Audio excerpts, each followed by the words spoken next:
"Sleep well, sweetie," said my daughter-in-law, locking my door from outside. Through the window, I watched them pour gasoline around the house. My son lit the match, smiling. Their plan: steal my $3 billion. But when they returned from their alibi dinner, I was sitting in the living room with the fire marshal. Where are you watching from today? Drop your location in the comments below and hit that like and subscribe button. Let me tell you how a woman who built a tech empire from nothing discovered that her own family considered her more valuable dead than alive. Oh, and how spectacularly wrong they were about that. 6 hours earlier, I was lying in my hospital bed, pretending to be heavily sedated, while my son Michael and his wife Lauren whispered their murder plans 3 feet away. Funny thing about being 72 and worth $3 billion, everyone assumes your hearing is shot. Mine isn't. Neither is my memory, despite what they'd been telling the doctors. "The pills aren't working fast enough," Lauren hissed. "She could live another 10 years at this rate." Michael shifted uncomfortably. "We can't just speed things up. There's security footage, nurses checking on her every hour. Then we do it at home. Tonight. Make it look like an accident." I kept my breathing steady, though my heart was racing. These two vultures had been feeding me increasing doses of digoxin for months, disguising it as heart medication. They thought I was confused, forgetful. What I actually was? Furious. See, I'd built Pinnacle Technologies from my garage in 1987. By 2010, we were worth $50 billion. I sold to Microsoft for $3 billion, keeping enough shares to live comfortably forever. Michael had always been lazy, expecting inheritance to solve his problems. Lauren was worse, a former pharmaceutical sales rep who knew exactly which medications could mimic dementia in elderly patients. "Fire would be perfect," she continued. "Old house, faulty wiring. She's been forgetting to turn off appliances lately." Actually, Lauren, I'd been documenting every single one of your attempted poisonings. But thanks for the character assessment. The drive home was surreal. Michael helped me to my bedroom with such tender concern. You'd never guess he was planning my murder. Lauren brought me tea, more digitalis, no doubt, and kissed my forehead like a devoted daughter. "We're going to dinner, Grandma Kate," she announced. "Giuseppe's. We made reservations for 7:30. Giuseppe's was 45 minutes away. They were establishing an alibi. The moment their car disappeared, I got to work. First, I called my private security company. "This is Catherine Matthews. I need fire department and police at my residence immediately. Code 7. Code 7 meant family threat, imminent danger.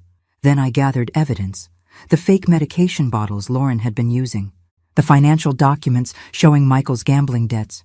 $2 million I hadn't known about.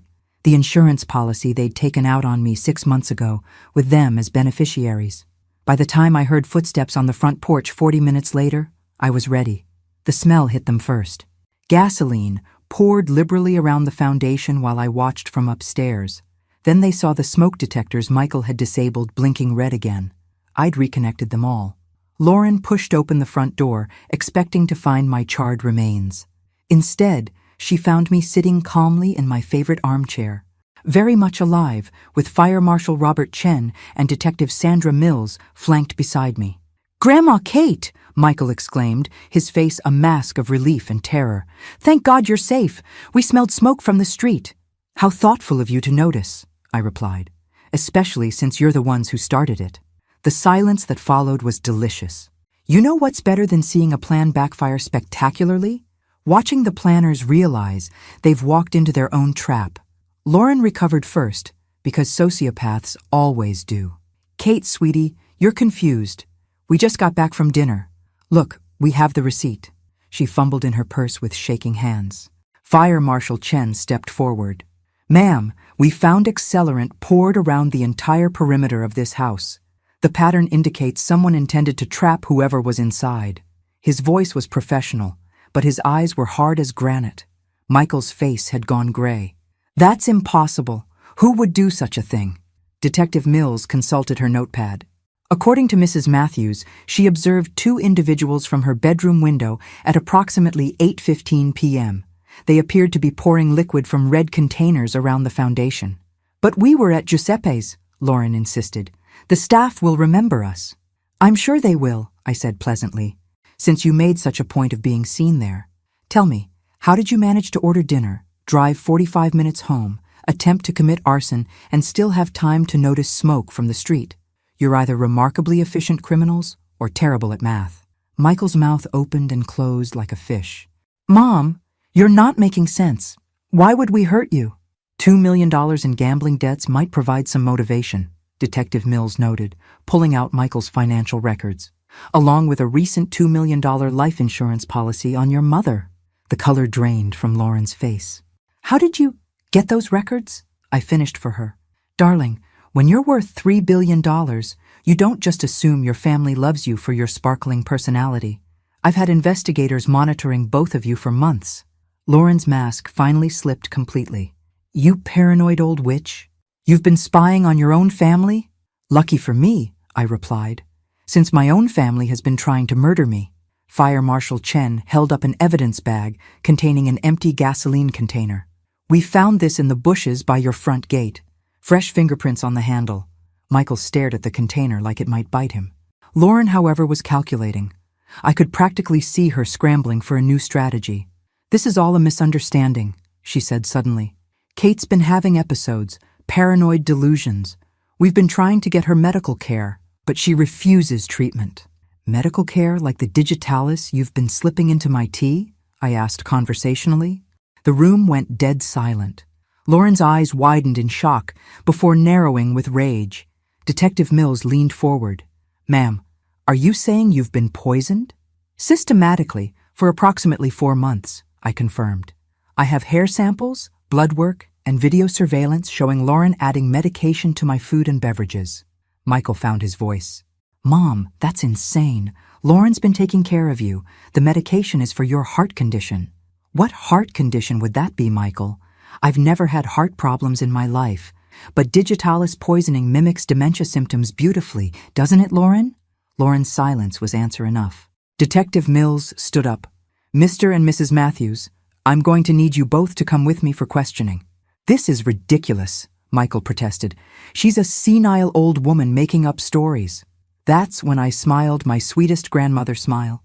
Oh, honey, there's nothing senile about $3 billion and a very detailed will that, as of this morning, no longer includes either of you. The next morning brought reporters to my front door like vultures to roadkill.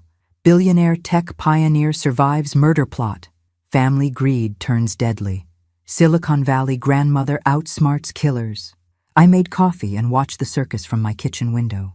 30 years of carefully guarded privacy, gone overnight. But frankly, I'd rather be a living headline than a dead footnote. My attorney, James Harrison, arrived at 9 a.m. sharp, looking like he'd aged 5 years since yesterday. Kate, this is a legal nightmare. The media attention alone could complicate everything. Good, I said, pouring him coffee in my favorite mug, the one that says, World's Most Dangerous Grandmother. I want Michael and Lauren to know exactly what they've lost. The police are charging them with attempted murder, arson, and conspiracy. Lauren's also facing charges for drug trafficking. Apparently, the digitalis she used requires a prescription. She stole it from her old pharmaceutical contacts, I explained. I had my investigators trace the serial numbers. Very sloppy for someone who thought she was so clever. James shook his head. Kate, they're your son and daughter-in-law. Are you certain you want to pursue this to the full extent? I set down my coffee cup harder than necessary. James, they tried to burn me alive. They've been slowly poisoning me for months. Exactly how much family loyalty should I show to people who see me as a walking dollar sign? I understand your anger, but consider the implications. Michael is your only child. If he goes to prison, then maybe he should have considered that before trying to murder his mother for money. My phone buzzed with a text from Detective Mills. Lab confirms digitalis in all food samples. Video evidence admissible. Case is solid. James, I said, showing him the message. I didn't survive the tech industry by being sentimental. I survived by being smarter than the people trying to destroy me. There was a knock at the front door. Through the window, I could see my neighbor, Mrs. Rodriguez, holding what looked like a casserole dish. Behind her stood 3 other neighbors, all with concerned expressions and covered dishes. Kate, dear, Mrs. Rodriguez said when I opened the door. We heard about the terrible incident. We brought food. Within minutes, My kitchen was full of neighbors I'd barely spoken to in 15 years. They'd all seen the news, of course, but more importantly, they'd all had their suspicions about Michael and Lauren. "That boy never visited unless he needed something," observed Mr. Patterson from 2 houses down. "And that wife of his?" He shook his head disapprovingly. "Always asking questions about your business," added Mrs. Chen. "Last month she wanted to know if you'd mentioned updating your will." It was fascinating, really. My neighbors had been watching my potential murder unfold in real time, recognizing the warning signs I'd been too close to see clearly. "Mrs. Matthews," said young Sarah from next door, "I recorded some of their arguments. They were loud enough to hear through the walls. Should I give the recordings to the police?" 20 minutes later, Detective Mills arrived to collect what amounted to a neighborhood's worth of evidence against Michael and Lauren. Apparently, I wasn't the only one who'd been documenting their behavior. As the neighbors finally left with promises to check on me daily, I found myself feeling something unexpected. Gratitude. Not for surviving, I'd never doubted I would, but for discovering I wasn't as alone as I'd thought. My phone rang. James, calling from his office. "Kate, I have news. Michael and Lauren's bail hearing is tomorrow.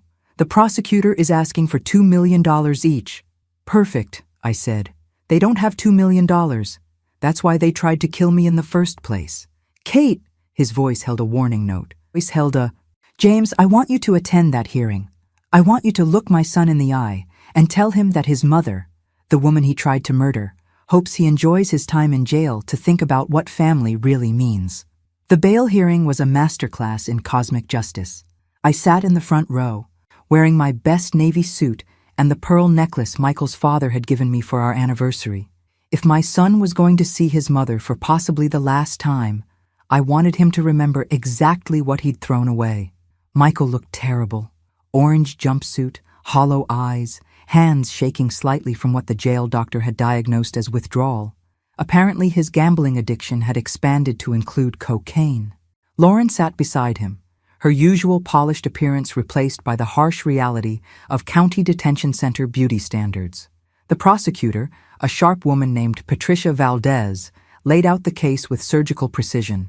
"Your Honor, these defendants systematically poisoned an elderly woman for 4 months, then attempted to burn her alive to cover their tracks and collect insurance money. Michael's public defender, a tired-looking man who clearly drew the short straw, attempted a weak defense about family misunderstandings and stress-related poor judgment. Lauren's attorney, expensive, private, tried to paint her as a devoted daughter-in-law, driven to desperation by my alleged mental deterioration. That's when Judge Patricia Williams asked the question I'd been waiting for. "Mrs. Matthews, you're present in court today. Would you like to make a statement regarding bail for the defendants?" I stood slowly, using the cane I didn't actually need for maximum dramatic effect. "Your Honor, I spent 40 years building a technology company from nothing. I employed 3,000 people, paid millions in taxes, and donated over $50 million to various charities. I did this as a single mother after my husband died when Michael was 12. The courtroom was silent, except for the whisper of the court reporter's fingers on her machine. I loved my son unconditionally. I paid for his education, his wedding, his house, his car. When he developed a gambling problem, I paid those debts too, hoping he'd learn from his mistakes. I turned to look directly at Michael, who couldn't meet my eyes. When he married Lauren, I welcomed her like the daughter I'd never had. I trusted her with my health. My home, my life, my voice hardened. They repaid that love by trying to murder me for money they were too lazy to earn. Your Honor, these people saw a 72-year-old woman and thought she'd be easy prey. They were wrong. I sat down to absolute silence. Judge Williams reviewed her notes for what felt like 10 minutes. "Bail is set at $5 million each," she announced finally. "These defendants attempted to murder a vulnerable elderly person for financial gain. They pose a clear danger to the victim and the community. $5 million. Even if they'd managed to steal my money, they couldn't have afforded that." As court security led them away, Lauren turned and mouthed something at me that looked distinctly like a threat. Michael, on the other hand, was crying.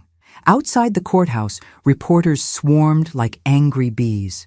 "Mrs. Matthews, how do you feel seeing your son arrested?" "Relieved," I answered honestly. For months, I thought I was losing my mind. Turns out I was just being murdered. There's actually something comforting about knowing the difference. Will you visit them in jail? I paused, considering the question seriously. I spent 72 years being the kind of woman who forgave everything and forgot nothing. It nearly got me killed. I think it's time to try being the kind of woman who remembers everything and forgives nothing. That quote made every evening newscast in the country. But the real satisfaction came 3 hours later when James called with an update. Kate, I have interesting news. Apparently Michael's cellmate is a gentleman named Rodriguez who was convicted of killing his mother for insurance money. How poetic, I murmured. Rodriguez has already explained to Michael exactly what happens to people who murder their mothers. In very colorful terms, I'm told.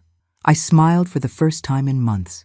James, I think I'm going to sleep very well tonight.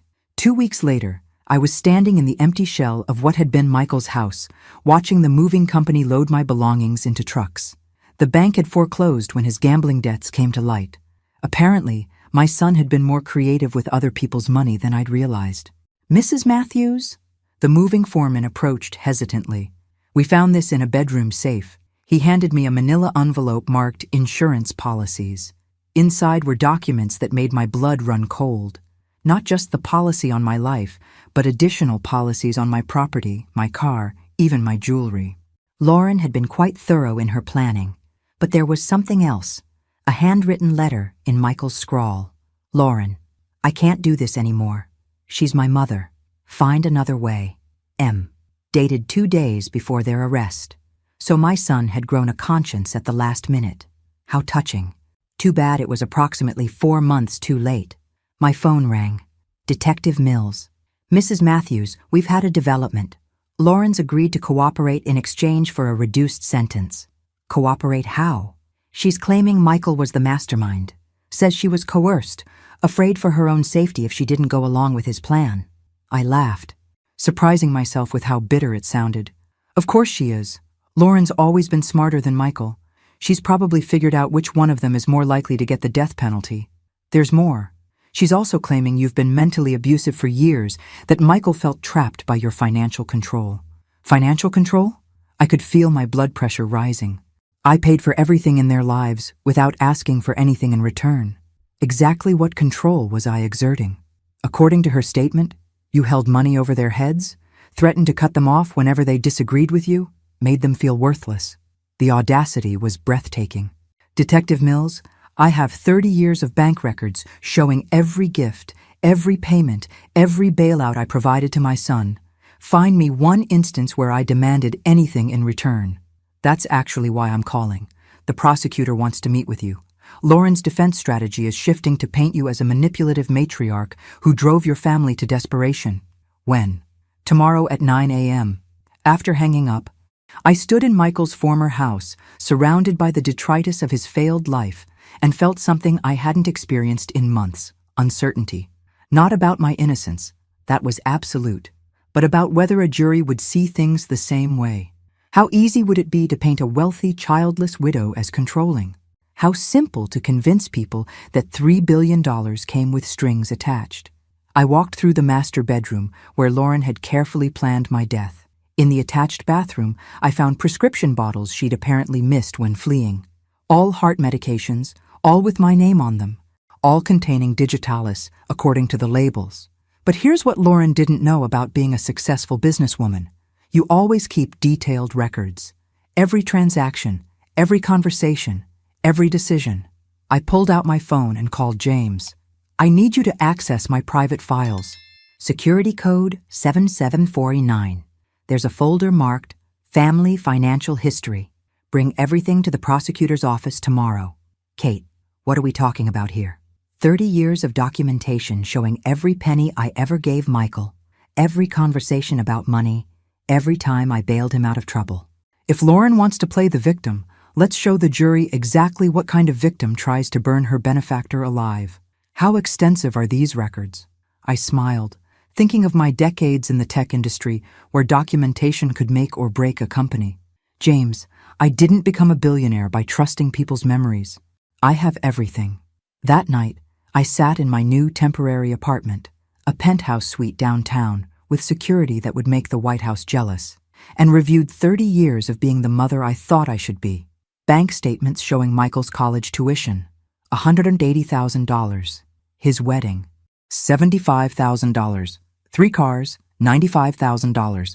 Credit card debt paid 5 separate times, $340,000. Gambling debts, $2,100,000. Total given to my son in his adult life, $2,190,000. Total requests for repayment, 0. Total expressions of gratitude. I'd need Lauren's cooperation to count that low.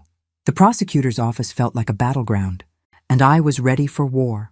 Patricia Valdez had spread my documentation across every available surface. Bank statements, receipts, recorded phone calls, even photographs from family gatherings with timestamps showing Michael's various expensive gifts. "Mrs. Matthews," she said, reviewing a particularly damning bank transfer, "this is remarkable. You've documented every financial interaction with your son for 30 years.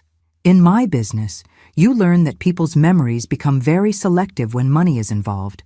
I preferred facts to feelings." She held up a recording device.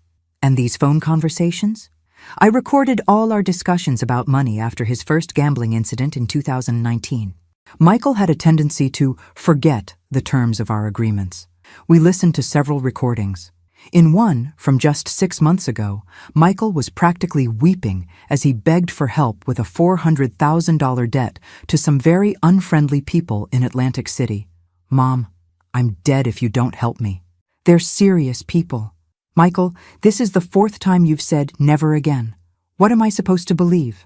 I know, but I've learned my lesson. This is it, I swear. After this, I'm done. No more gambling, no more debts, no more asking you to clean up my messes. You said that last time, and the time before that. Mom, please, I'm your son." And then my voice, tired and resigned. "Transfer the money, James. All of it." Patricia paused the recording. "You paid it? Every penny, as always. And here's Lauren's recorded statement from yesterday," she continued, playing a new recording. Michael was under constant pressure from his mother. She used money to control every aspect of our lives. We felt like prisoners in our own home.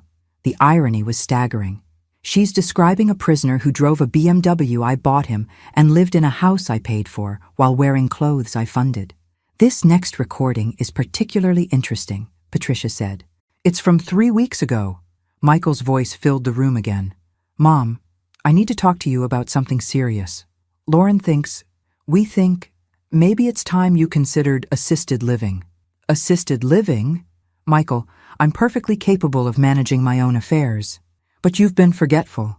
The bank called because you missed a payment on the charity fund. You never miss payments." Of course I'd missed the payment. I was being slowly poisoned, and my thinking was getting foggy.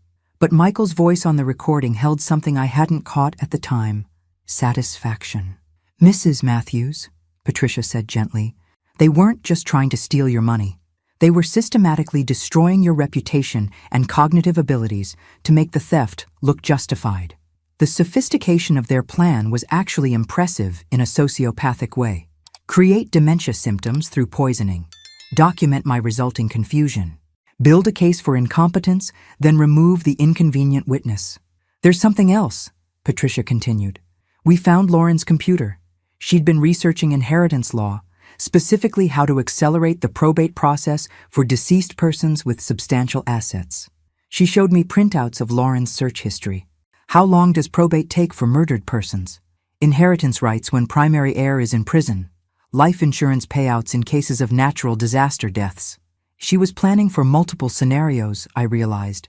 If the fire didn't work, she had backup plans, including one where Michael took the fall and she inherited everything as his surviving spouse. That hit me like a physical blow. Lauren hadn't just been trying to kill me. She'd been positioning herself to betray Michael, too. My phone buzzed with a text from an unknown number. "You can't hide behind lawyers forever, old woman." Patricia saw me reading it. "Mrs. Matthews, that's witness intimidation. We can trace that number." "Don't bother," I said, already calling my security company. "Lauren's out on bond through some connection her lawyer found. I expected this." "What do you mean?" I smiled grimly. "Patricia, I didn't survive 40 years in the tech industry by underestimating people who wanted to destroy me. Lauren thinks she's playing chess while I've been playing three-dimensional chess. She's about to learn the difference. Mrs. Matthews, what aren't you telling me? That I've been recording everything since the day they moved into my house, including several conversations where they discussed backup plans if their first murder attempt failed. Patricia's eyes widened.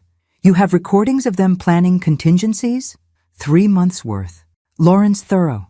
I'll give her that. She covered every angle except the possibility that her intended victim was smarter than her would-be killers. Lauren made her first mistake 12 hours later.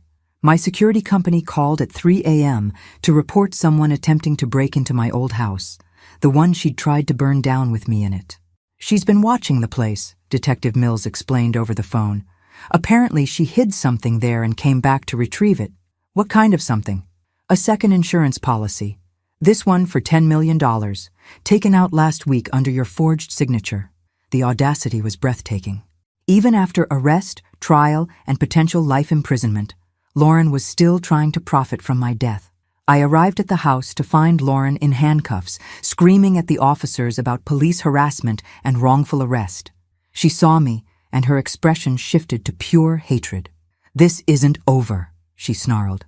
"You think you're so smart, but I know things about you that would destroy your precious reputation." "Really?" I asked conversationally. "Do tell." "Your precious husband's death wasn't as natural as everyone thinks." The accusation hung in the air like smoke. Several officers turned to stare at me. "Lauren," I said carefully, "David died of pancreatic cancer. There were 4 doctors present, a hospital full of witnesses, and a thoroughly documented medical history. Documented by you. How convenient that he died right after signing his will, leaving everything to you instead of Michael." Detective Mills stepped forward. "Ma'am, are you making an accusation?" Lauren's lawyer, who had apparently been roused from bed to deal with his client's latest stupidity, grabbed her arm. "Don't say another word." But Lauren was beyond reason now. "She poisoned him just like I poisoned her. The only difference is she got away with it." The lawyer's face went white. Several officers exchanged glances, and I felt something I hadn't experienced in 30 years. Genuine fear. Not because the accusation was true. David had died surrounded by medical professionals after a 6-month battle with cancer, but because Lauren had just demonstrated how easily someone could plant doubt about the past when the only witnesses were dead. "Detective Mills," I said calmly, "I assume you'll want to examine my late husband's medical records." "Mrs. Matthews, that won't be necessary. We have extensive documentation about your husband's illness and death. This appears to be a desperate attempt to create reasonable doubt." But I could see the seed of uncertainty in some of the officers' faces. Lauren had found my weakness. The one person I couldn't protect from her lies was dead. "However," Detective Mills continued, "Mrs. Patterson, your accusation against Mrs. Matthews has been recorded. If you'd like to make a formal statement, we can arrange that." Lauren's lawyer physically put his hand over her mouth. "My client declines to make any further statements." As they led her away, Lauren managed to pull free long enough to shout, "Check her medicine cabinet. Check what she keeps in her bedroom. She's not the innocent victim she pretends to be." Back in my car, I sat in the darkness and tried to process what had just happened. Lauren had crossed a line from attempted murder to character assassination of a dead man. But she'd also revealed something crucial. She'd been in my house long enough to go through my personal belongings. I called James immediately. "I need you to meet me at my house, now." "Kate, it's 4 a.m. "James, Lauren just accused me of murdering David. She also specifically mentioned my medicine cabinet and bedroom. She's been searching my house for something to use against me." 40 minutes later, James and I stood in my bedroom with 2 police officers examining what Lauren might have been looking for. "My medicine cabinet contained exactly what you'd expect from a 72-year-old woman. Blood pressure medication, vitamins, and an old prescription for sleeping pills from after David's death. But in my bedroom safe, we found something that made my blood freeze. An envelope marked, 'For Catherine,' in case anything happens to me. David." Inside was a handwritten letter from my husband, dated 1 week before his death. "Kate, if you're reading this, I'm gone and you're probably grieving. But there are things you need to know about Michael and Lauren. They've been asking questions about my will. about your finances, about what would happen if something happened to both of us. Lauren specifically asked about medication interactions and whether certain drugs could accelerate illness. I didn't tell you because I hoped I was wrong, but if I'm not, please be careful. Our son may not be the man we thought we raised. D. I sat on my bed, staring at my husband's final warning, and realized that Lauren and Michael's plan had been in motion for over 2 years. They'd been plotting this since before David died. Mrs. Matthews, one of the officers said gently, "This letter suggests your husband suspected your son and daughter-in-law might pose a threat to you." "Yes," I whispered. "He tried to warn me from the grave." The trial began on a Monday morning in October, with a media circus that would have made P.T. Barnum proud. Tech billionaire versus killer family. Mother's love turns deadly. The ultimate inheritance battle. I sat in the front row wearing my best black suit, the one I'd worn to board meetings when I needed to project absolute authority. If a jury was going to decide my son's fate, I wanted them to see exactly who they were dealing with. Michael had lost weight in jail. He looked smaller somehow, diminished in his orange jumpsuit. Lauren, seated at a separate defense table, had gone the opposite route, playing up her youth and vulnerability in a conservative blue dress that probably cost more than most people's monthly rent. The prosecutor's opening statement was a masterpiece. "Ladies and gentlemen, this case is about greed so profound that it transformed a son into a would-be killer and a daughter-in-law into a calculating poisoner. The defendants didn't just want Catherine Matthews' money, they wanted her life." Michael's attorney tried the broken family approach. "Michael Matthews is a troubled man who lost his way. But wanting your mother's approval and inheritance isn't the same as wanting her dead." Lauren's lawyer went for the jugular. "My client was manipulated by an older, more sophisticated criminal, Catherine Matthews herself. The evidence will show that Mrs. Matthews has a history of using money to control people. And when that control was threatened, she orchestrated this entire scenario to eliminate threats to her fortune." That was interesting. Lauren was positioning herself as my victim rather than Michael's accomplice. The first week of testimony established the basic facts: poisoning, financial manipulation, the fire. But during cross-examination, Lauren's lawyer began his real strategy.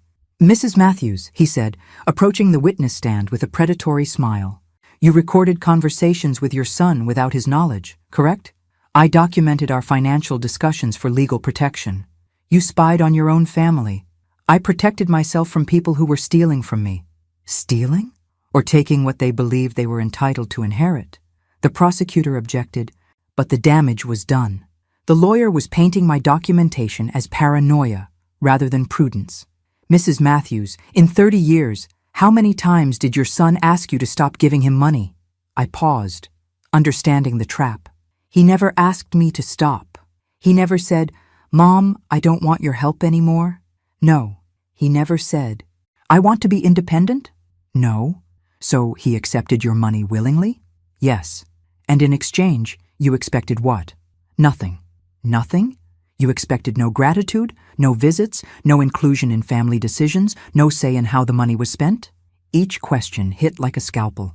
He was making my generosity sound like manipulation, my love sound like control.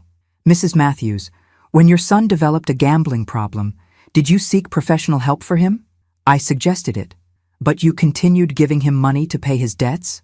"Yes. Didn't that enable his addiction?" "I was trying to protect him, or control him." That night, I sat in my hotel room and replayed the cross-examination. Lauren's lawyer had done something brilliant and terrifying. He'd taken my love for my son and twisted it into something sinister. James knocked on my door at 10 p.m. "Kate, we need to talk about tomorrow's testimony. They're going to make me sound like a monster." "Aren't they?" "They're going to try. But we have something they don't expect." He handed me a manila folder. "Remember when you had your investigators following Michael and Lauren? They recorded more than just financial meetings. Inside were transcripts of conversations I'd never heard. Michael and Lauren in their car. After visiting me in the hospital, Lauren, 'She's weaker than I thought. A few more doses and she won't be able to sign her name.' Michael, 'What if someone notices the symptoms?' Lauren, 'Who's going to notice? You're her only family, and you're helping me dose her. Perfect plan.' Michael, 'I feel sick about this.' Lauren, 'You'll feel sicker if those Atlantic City people kill you for the money you owe. This is survival, not murder. Michael, it's exactly murder. Lauren, no, it's evolution. She's old, she's alone, and she's in our way. This is just nature taking its course with a little help. I stared at the transcripts. James, this conversation happened 3 weeks before the fire. And gets worse. Look at page 4. Lauren's voice. The fire has to look accidental. Make sure the gasoline burns off completely. If there's any residue, we're finished. Michael, what if she wakes up? What if she tries to get out? Lauren, she won't. I gave her double the usual dose tonight. She'll sleep right through it. I set down the transcript with shaking hands. They were planning to burn me alive while I was unconscious. Kate, this is first-degree murder with premeditation. The death penalty is still on the table. Outside my hotel window, the city sparkled with lights from families having dinner, watching television, living normal lives where sons didn't plot their mothers' deaths. James, I said quietly, play those recordings in court tomorrow. All of them. I want that jury to hear exactly what my loving family thought of me. The courtroom erupted when the recordings played. Michael actually vomited into a trash can when he heard his own voice planning my murder. Lauren sat stone-faced, but I could see her calculating, probably trying to determine if this evidence could be challenged or if her only option was complete denial. The prosecutor let the recordings speak for themselves, then called her final witness, Dr. Sarah Chen, the toxicologist who had analyzed my blood samples. Dr. Chen, what level of digitalis did you find in Mrs. Matthews' system? Enough to cause serious cardiac episodes in someone her age. Another few weeks of exposure, and she likely would have died of apparent heart failure. Was the poisoning detectable? Not without specific testing. Digitalis mimics age-related cognitive decline and heart problems. Most doctors would have attributed her symptoms to natural aging. In your professional opinion, was this poisoning sophisticated? Extremely. Someone with pharmaceutical knowledge carefully calibrated the doses to create maximum confusion while avoiding immediate detection. Lauren's lawyer cross-examined aggressively, but Dr. Chen destroyed his attempts to suggest accidental contamination or medical error. Then Michael's attorney made a desperate gambit. Dr. Chen, is it possible that Mrs. Matthews poisoned herself to frame my client? The question hung in the air like smoke. Several jurors looked at me with new interest. Counselor, Dr. Chen replied with professional ice, are you suggesting a 72-year-old woman poisoned herself for 4 months, documented the evidence, then set up an elaborate arson scenario to frame her own son? That would require the kind of criminal sophistication typically associated with master manipulators or sociopaths. Is that your professional opinion? My professional opinion is that the poisoning pattern indicates external administration by someone familiar with pharmaceutical protocols. The victim showed classic signs of unwitting ingestion, but the seed was planted. I could see it in some of the jurors' faces, doubt about whether I was victim or mastermind. During the lunch recess, Lauren's attorney approached me in the hallway. Mrs. Matthews, my client is prepared to testify that this entire scenario was orchestrated by you. Really? And how exactly did I orchestrate my own attempted murder? You discovered Michael's gambling debts and decided to eliminate him as an heir.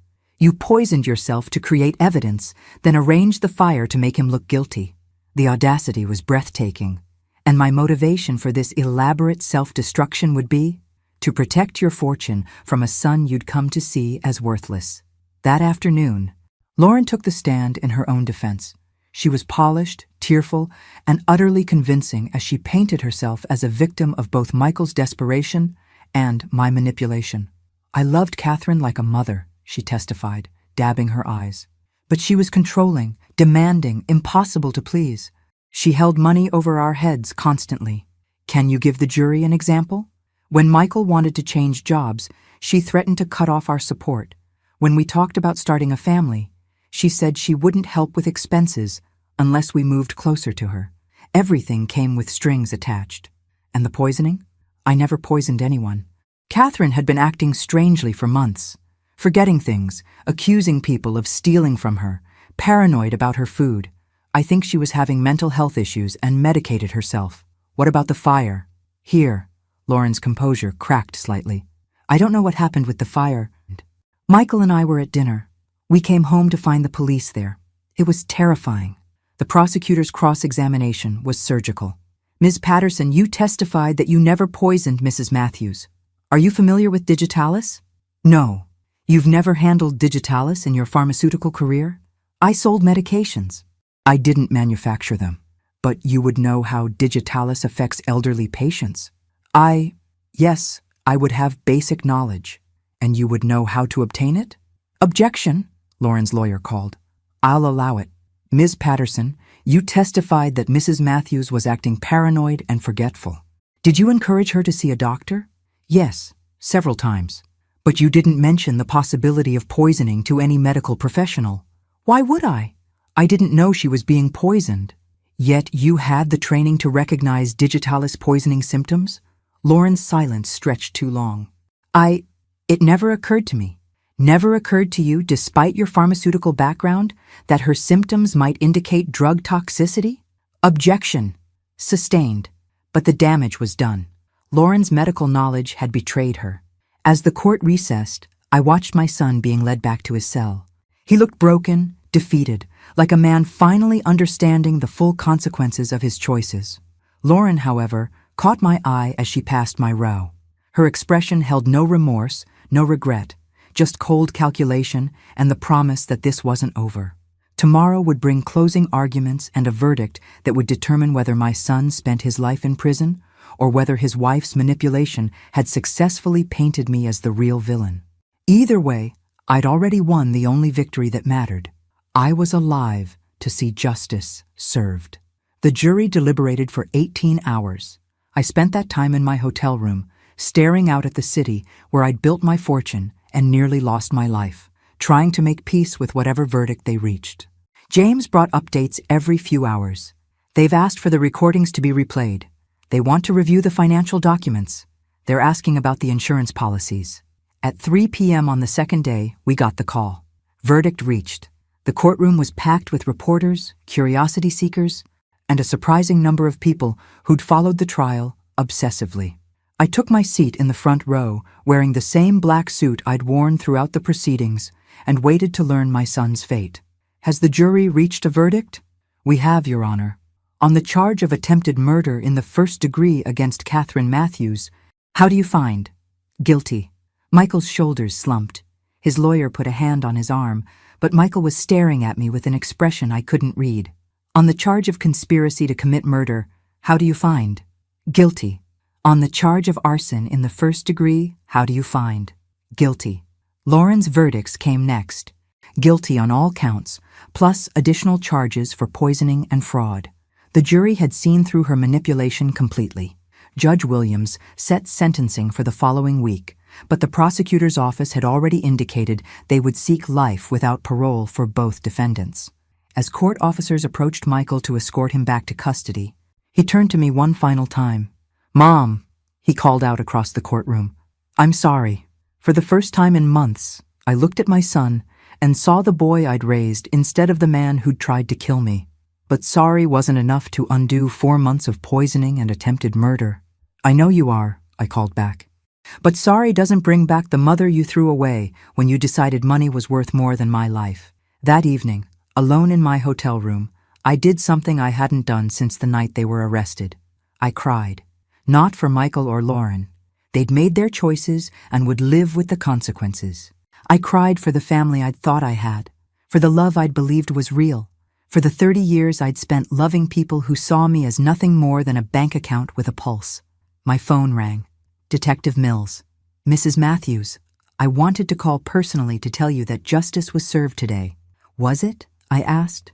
"My son will spend his life in prison. His wife will too. I'm alive, but I'm also alone. I'm not sure anyone really won. Mrs. Matthews, you survived.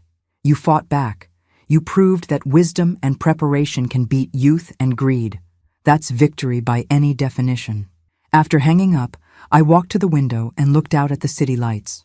Tomorrow, I would return home to rebuild a life that no longer included the people I'd loved most.